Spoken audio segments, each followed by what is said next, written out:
Salut, c'est Minali, on se retrouve aujourd'hui pour une nouvelle vidéo au sujet de mon cosplay de Sakura, la chasseuse de cartes.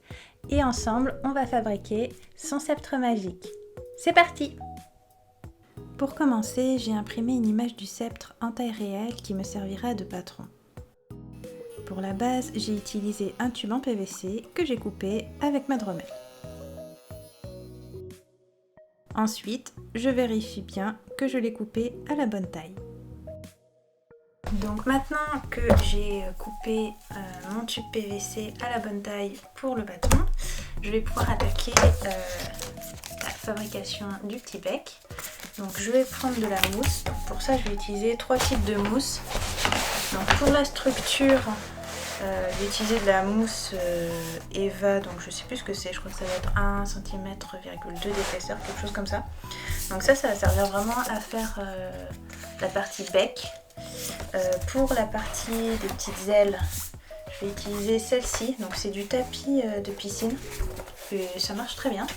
En largeur on est sur du 0,5 mm je crois, et éventuellement pour toute la partie, on verra mieux sur cette image, donc là toute la partie dorée, parce qu'elle est un tout petit peu en relief par rapport au reste. Donc pour ça, je pense que je vais utiliser celle-là. Donc c'est pareil, c'est une mousse Eva qui peut faire, je sais pas, 0,2 ou 0,3 mm. Bon, c'est l'équivalent de la craie à mousse.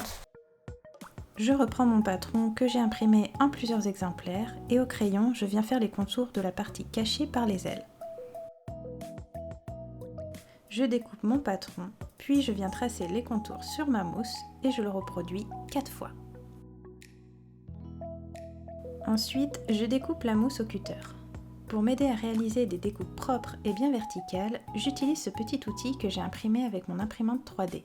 Ça me permet de choisir le degré d'angle de ma découpe et je viens visser la lame de cutter dessus. Donc là, j'ai choisi un angle de 90 degrés.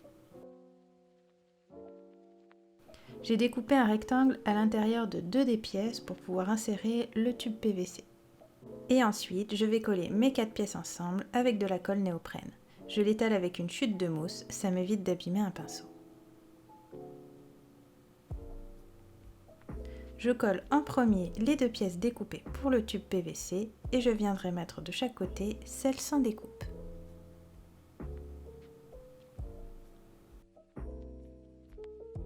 Avant de poncer, je dégrossis avec une lame de cutter pour arrondir ma pièce. Et comme j'avais la super flemme de descendre chercher mon autre cutter, j'ai utilisé la lame directement. Mais c'est super dangereux, donc s'il vous plaît, ne faites pas ça chez vous.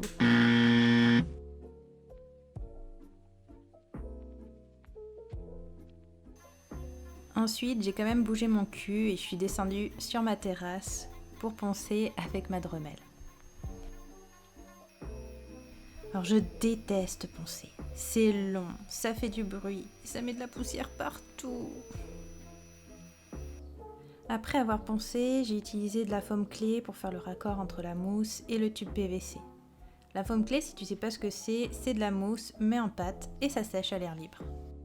Alors je vais arrêter pour l'instant, ça donne ça, c'est pas trop mal. La Minali du passé ne le sait pas encore, mais elle va faire un gros dégât.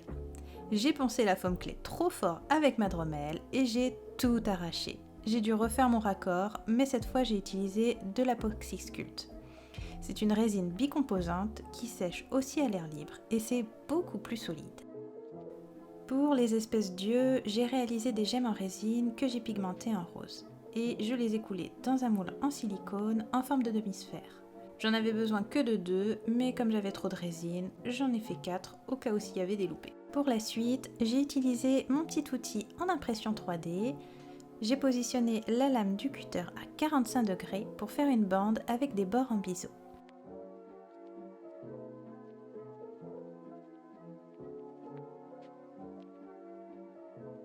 Je chauffe ensuite la bande biseautée avec un décapeur thermique pour la courber et je viendrai plus tard la coller sur le tube en PVC. Pour la gemme en bas du bâton, j'ai d'abord sculpté la base en pâte Fimo, ensuite j'ai fait un moule avec du siligum et j'ai coulé en résine. Bon, désolée, j'ai complètement oublié de filmer cette partie.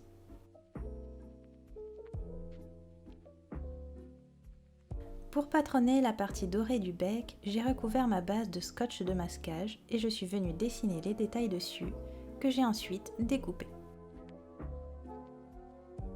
J'ai recopié mon patron sur de la mousse fine et je l'ai découpé avec mon cutter de précision. J'ai assemblé les parties avec de la colle néoprène et avec mon décapeur, j'ai arrondi les angles des 2 pièces, puis je les ai collées ensemble. Et voilà, notre bâton a son petit bonnet qui est fait. Et du coup, il va nous rester plus que la partie des ailes qui sont là. Et on avait déjà fait celle-ci. D'ailleurs, hop, si elle se mettra comme ça, avec ça,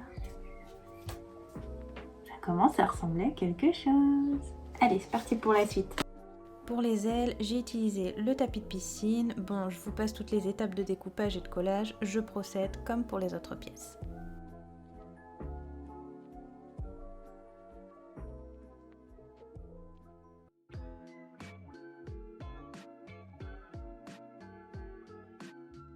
Ça y est, notre bâton est sous couché. Donc du coup pour tout ce qui est partie mousse qui ne bougera pas, j'ai utilisé du gesso de couleur blanche pour avoir une base blanche. Et juste pour la partie des ailes, comme j'ai peur que pendant le transport ou quand je l'utilise, elle se plie, j'ai pas utilisé du gesso parce que le gesso ça ne supporte pas la contrainte.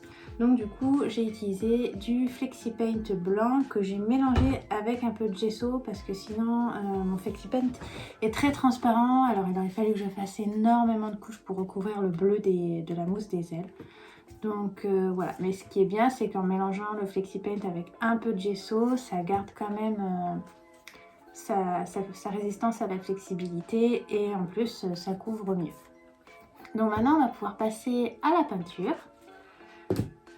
Du coup j'ai déjà choisi mes pots de peinture.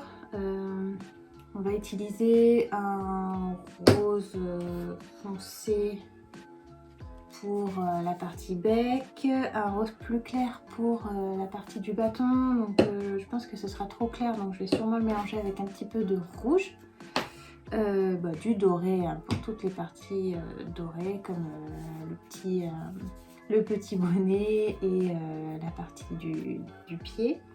Et ensuite une peinture blanche nacrée pour les ailes, pour qu'elles aient de jolis reflets. J'applique la peinture au pinceau et pour que ça recouvre bien, j'ai fait entre 2 et 3 couches. J'ai oublié de préciser, mais j'utilise de la peinture acrylique.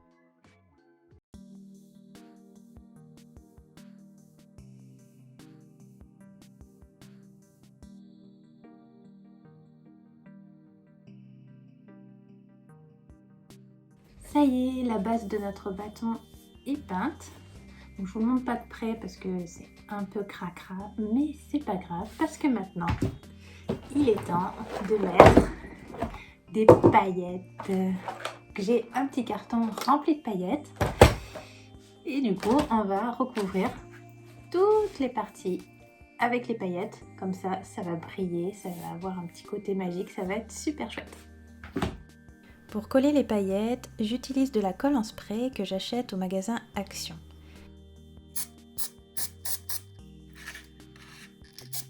Et à l'aide d'une cuillère, je viens saupoudrer les paillettes aux endroits où j'ai pulvérisé la colle. Je mets une boîte en dessous pour récupérer le surplus de paillettes et aussi pour ne pas en mettre partout dans mon atelier.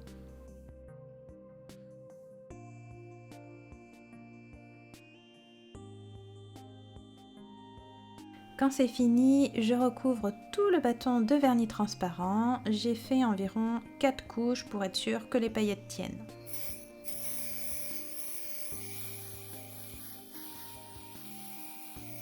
Et maintenant, place au reveal.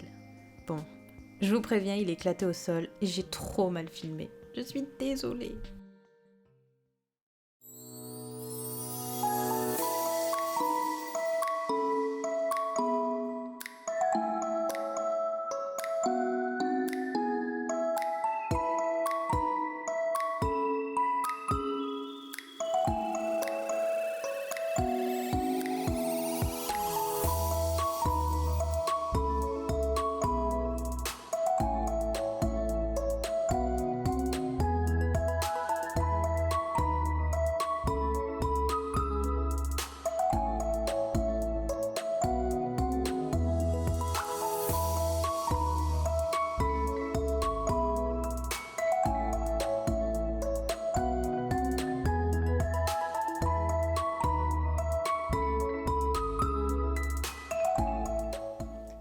voilà, le sceptre est terminé.